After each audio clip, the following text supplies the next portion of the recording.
आप देख रहे हैं इन डार्क राजकुमार के साथ। तो चलिए बढ़ते हैं आज की कहानी की ओर। दोस्तों, ये बात तब की है जब मुझे काम से लखनऊ शहर जाना था। मैं महाराष्ट्र में रहता था और मेरे साथ मेरे एक दोस्त भी रहता था जो मेरे साथ ही काम करता था। ज़्यादातर मैं कहीं भी जाता तो उसे लेकर ही जाता था और इस बार तो मुझे काफ़ी ज़रूरी काम से जाना था। इसलिए मैंने अपने दोस्त को कहा कि तुम भी मेरे साथ लखनऊ चलो। फिर उस पर मेरे दोस्त ने कहा कि ठीक है।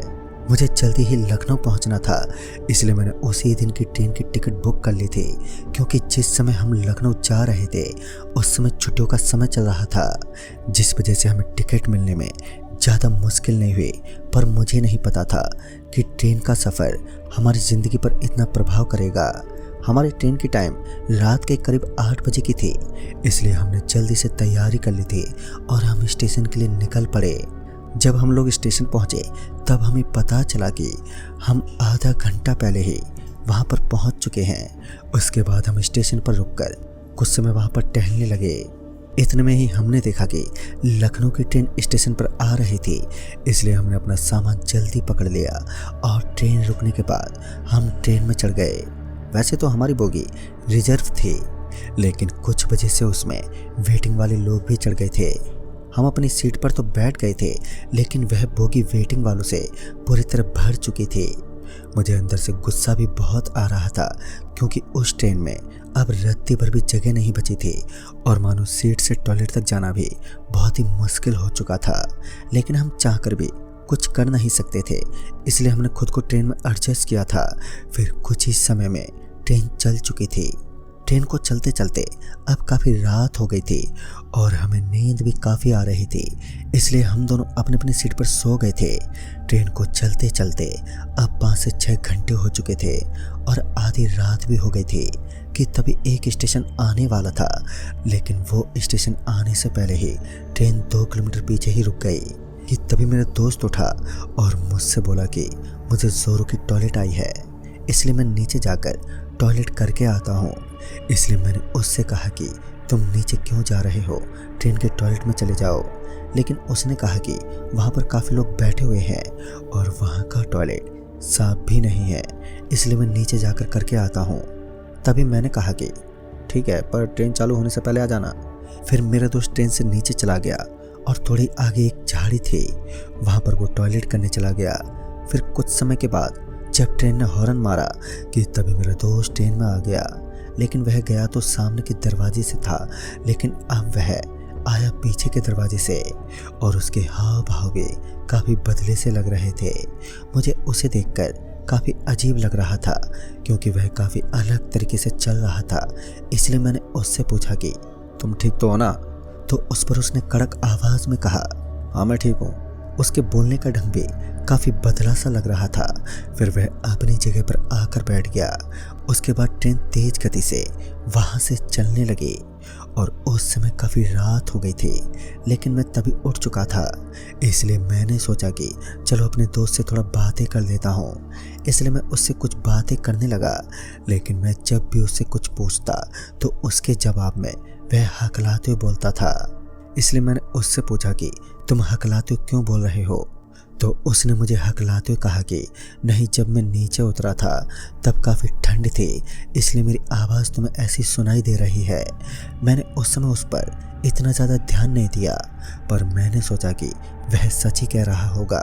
और उसके बाद मैंने उससे कहा कि चलो इतने लंबे सफ़र की एक यादगार तस्वीर निकालते हैं, जिस पर वह फ़ोटो खिंचवाने के लिए राजी नहीं हो रहा था। उसका ऐसा बर्ताव देखकर मुझे उस पर काफ़ी शक हो रहा था कि तभी उसने मुझे ज़ोर से चिल्लाते हुए कहा कि मुझे फ़ोटो नहीं निकलवाना है, मैं जा रहा हूँ सोने। यह सुनने के बाद मुझे उस पर काफ़ी शक हो रहा था। मुझे ऐसा लग रहा था कि यह मेरा दोस्त नहीं बल्कि कोई और ही था। फिर वह अपनी सीट पर जाकर चद्दर ओढ़कर सो गया। मैं अपनी सीट पर बैठकर अपने दोस्त के इस बर्ताव के बारे में सोच रहा था कि तभी मेरे फ़ोन पर एक कॉल आई। तभी मैंने सोचा इतनी रात को कौन कॉल कर रहा होगा। फिर मैंने कॉल उठाया और कॉल के उठाते ही सामने वाले ने हेलो कहा। मुझे सामने वाले की आवाज़ अपने दोस्त जैसी लग रही थी, इसलिए मैंने उससे पूछा कि तुम कौन हो और तुम्हारी आवाज़ मेरे दोस्त जैसी क्यों लग रही है? तो उसने कहा कि मैं तुम्हारा ही दोस्त हूँ। उसकी आवाज़ तो मुझे जानी पहचानी लग रही थी, लेकिन मेरा दोस्त मेरे सामने लेटा हुआ था। इसलिए मैंने उससे कहा कि भाई क्यों मजाक कर रहे हो, मेरा दोस्त तो मेरे सामने लेटा हुआ है। तो उसने कहा कि अब जो स्टेशन आएगा मैं उस पर तुम्हारा इंतज़ार कर रहा हूँ, तुम जल्दी ही वहाँ पर आ जाओ। मुझे उसकी बातें सुनकर काफ़ी अजीब सा लग रहा था, क्योंकि अगर वह मेरा दोस्त था तो मेरे सामने जो लेटा हुआ था वो कौन था? यही जानने के लिए मैंने अपने दोस्त के ऊपर से धीरे से चद्दर उठाई। तब जो मैंने देखा वह देखने के बाद तो मेरी आंखें फटी की फटी रह गई थी, क्योंकि मैंने देखा कि उसके पैर उल्टे थे और उसके हाथ पर गहरे निशान थे। मैं समझ चुका था यह कोई मेरा दोस्त नहीं है बल्कि एक प्रेत है। अब मैं अंदर से काफ़ी डर गया, क्योंकि मैं इतने समय प्रेत से बात कर रहा था। लेकिन मैंने सोचा कि मुझे शांत बैठना चाहिए, क्योंकि ट्रेन में काफ़ी लोग बैठे हुए थे। अगर उन्हें यह भयानक बात पता चलती तो वह काफ़ी घबरा जाते। इसलिए मैं चुपचाप से अपनी सीट पर जाकर बैठ गया, मानो उस समय मेरे डर की कोई सीमा नहीं थी। मैं स्टेशन आने तक यही सोच रहा था कि इस प्रेत से पीछा कैसे छुड़ाऊं, कि तभी स्टेशन आने वाला था जहां पर मेरा दोस्त पहले से ही खड़ा हुआ था। उस स्टेशन का नाम राजगढ़ स्टेशन था। पर जैसे ही ट्रेन स्टेशन पर रुकी तो मैं भागते हुए ट्रेन से बाहर निकला, लेकिन वो स्टेशन पूरी तरह से अंधेरे में छाया हुआ था, इसलिए मुझे साफ साफ कुछ भी दिखाई नहीं दे रहा था। और मैं अपने दोस्त के फ़ोन पर कॉल भी लगा रहा था, लेकिन वह उठाने का नाम ही नहीं ले रहा था। मैं उसे ढूंढते ढूंढते स्टेशन के आखिर तक आ चुका था, लेकिन मुझे तब भी वहाँ पर कोई नहीं दिखा। तभी मैंने सोचा कि मेरे दोस्त ने तो मुझे इसी स्टेशन पर आने को कहा था, लेकिन अब वह खुद ही नहीं दिखाई दे रहा था। लेकिन अब तो वह खुद ही दिखाई नहीं दे रहा था, इसलिए मैं थक हार कर ट्रेन की तरफ जाने ही वाला था कि तभी मुझे किसी आदमी की रोने की आवाज़ आई। जब मैंने गौर से उस आवाज़ को सुना तब मुझे पता चला कि वह रोने की आवाज़ मेरे दोस्त की ही थी, और ऐसा लग रहा था कि वह कोई बड़ी मुसीबत में फंस गया है। जब मैं उस आवाज़ की ओर गया तब मुझे पता चला कि वह रोने की आवाज़ स्टेशन के बाजू में एक छोटे से घर से आ रही थी। वह घर दिखने में किसी खंडर जैसा लग रहा था, जो बाहर से काफ़ी टूटा फूटा था। मेरा मन उस घर में जाने का बिल्कुल भी नहीं कर रहा था, लेकिन मेरे दोस्त की आवाज़ सुनकर मैंने कैसे भी हिम्मत जुटाई और घर में चला गया। जब मैंने उस भयानक से घर के दरवाजे को धीरे से खोला तब मैंने देखा कि मेरा दोस्त मुझसे कुछ ही दूरी पर बैठकर रो रहा था। उसे रोता देख मैं भी काफ़ी डर गया था। मैं सोच रहा था कि वहाँ पर बैठकर क्यों रो रहा है, इसलिए मैंने उसको धीमी आवाज़ में इशारा किया। मेरे इशारा करते ही उसने मेरी ओर देखा। फिर मेरे दोस्त ने अपनी उंगली बाजू की तरफ दिखाई। मैंने जैसे ही अपना सर उस ओर मोड़ा, फिर जो मैंने देखा तो देखने के बाद मानो मेरी जान ही निकल गई थी, क्योंकि मैंने देखा कि वहाँ पर एक आदमी खड़ा था जिसका शरीर सामने की तरफ था, लेकिन उसकी मुंडी पीछे की ओर मुड़ी हुई थी। वो प्रेत देखने में इतना भयानक था कि मैं बता नहीं सकता हूँ। मैंने अपने दोस्त को धीमी आवाज़ में कहा कि जल्दी यहाँ से निकलते हैं। फिर मेरा दोस्त शांति से खड़ा होकर घर से निकलने लगा कि तभी उस प्रेत ने अपनी मुंडी आगे की ओर मोड़ी। उसे ऐसा करता देख मानो हमारे पैरों के नीचे से ज़मीन ही खिसक गई हो, और वह प्रेत हमारी ओर गुस्से से देखने लगा कि तभी हम दोनों दोस्त अपनी पूरी जान लगाकर उस घर से निकले और अपनी बोगी की ओर जाने लगे।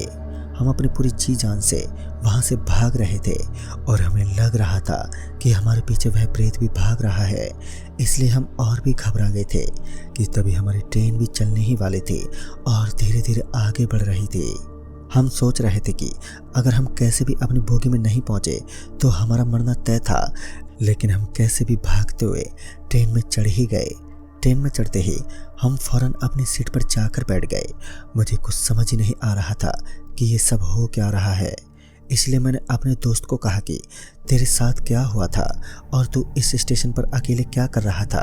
फिर मेरे दोस्त ने मुझे सारी बातें बताई कि जब वह टॉयलेट करने ट्रेन से नीचे उतरा था तब वह थोड़े आगे जाकर झाड़ी में जब टॉयलेट करने गया कि तभी उसने देखा कि कोई प्रेत उसकी ओर बढ़ रहा था। उसे देखकर वो इतना ज़्यादा घबरा गया था कि वह वहाँ से जोरों से भागने लगा, लेकिन तभी उसका पैर पत्थर पर लगा और वह एकदम से ज़मीन पर गिर पड़ा, जिसकी वजह से उसके सर पर थोड़ी सी चोट लग गई और वह वहीं पर बेहोश हो गया था। फिर उसके बाद जब उसे होश आया तब उसने देखा कि ट्रेन तब तक चल गई थी। फिर उसके बाद वह ऑटो पकड़ के आगे के स्टेशन पर आ गया और फिर जब वह मेरे इंतज़ार में स्टेशन पर खड़ा था कि तभी किसी ने उसे घसीटते हुए उस घर में लेकर गया और उसे वहीं पर बंद कर दिया गया। मेरा दोस्त इतना ज़्यादा डर गया था कि ये बातें बताने में भी वो बुरी तरह से कांप रहा था। फिर उसके बाद हमने इस बात को भूलने में ही भलाई समझी और एक दिन के लंबे सफ़र के बाद हम लखनऊ पहुंच गए थे। दोस्तों, ऐसा कुछ भयानक हमारी ज़िंदगी में पहली बार हुआ था और इन सब को भूलने में मुझे काफ़ी साल लग गए थे। तो दोस्तों, इस कहानी में बस इतना ही। कहानी आपको पसंद आई हो तो लाइक शेयर ज़रूर करें और साथ ही हमें कमेंट बॉक्स में ज़रूर बताएं। तो मैं आपका दोस्त राजकुमार जल्दी ही मिलूँगा ऐसे ही एक और नई कहानी के साथ। तब तक के लिए बाय एंड टेक केयर।